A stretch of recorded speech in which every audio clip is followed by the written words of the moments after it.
John, the Saudis took a veiled shot at the administration for selling the country's emergency oil reserves and said that that decision may become a painful one in the next few months. Is there any indication that they plan to further cut production?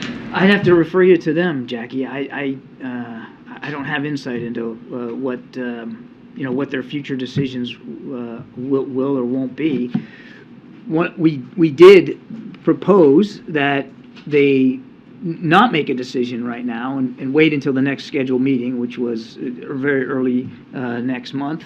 So we'll see what they end up doing at this next meeting. Do you feel that the administration has sufficient insight into what foreign governments are going to do, given the reporting that the U.S. thought that there was a deal to boost production through the end of the year, that the decision from the Saudis and OPEC Plus came as a surprise and caused a bit of a meltdown in the West Wing? And your answer just now saying that, don't have insight into what they might be doing. Is that at all a failure of our diplomacy or foreign policy? No, I mean, there's a lot there.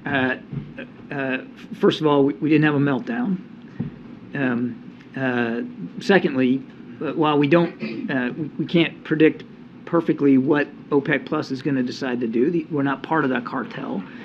It's not like we don't have ongoing discussions with the Saudis and with other members of OPEC. We do, and we try to get the best information we can. Obviously, they have to make the decisions that they're going to make.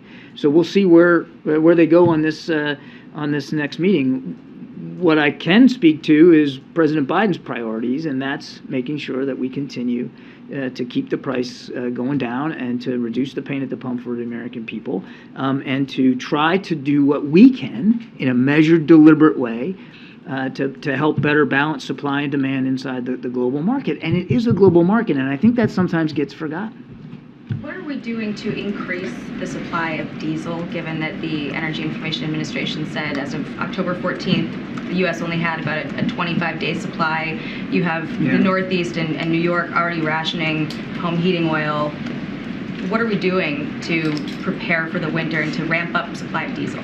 I'll take the question on the diesel because I just don't have the data on that in front of me. So let me take that and we'll get back to you on that. But writ large, the president has been working very, very hard to make sure that that not only are we ready for fluctuations that could come, and of course the prices are going down, and we think that's important, but that we are also doing what we can to help our European friends and partners who are also going to be facing a long, cold winter. We have doubled our commitment. The commitment he made in March for natural gas exports to Europe, we've doubled that commitment in terms of actual, getting things over there, getting natural gas over there. And we are working with foreign suppliers of natural gas and oil to see if we can't help our European partners diversify their own storage and supplies. Many of them are, in fact, building up their storage capability here for the winter. Some are farther along than others, and we're working closely with them bilaterally and multilaterally to see what we can do to help that. But I will owe you a question on diesel.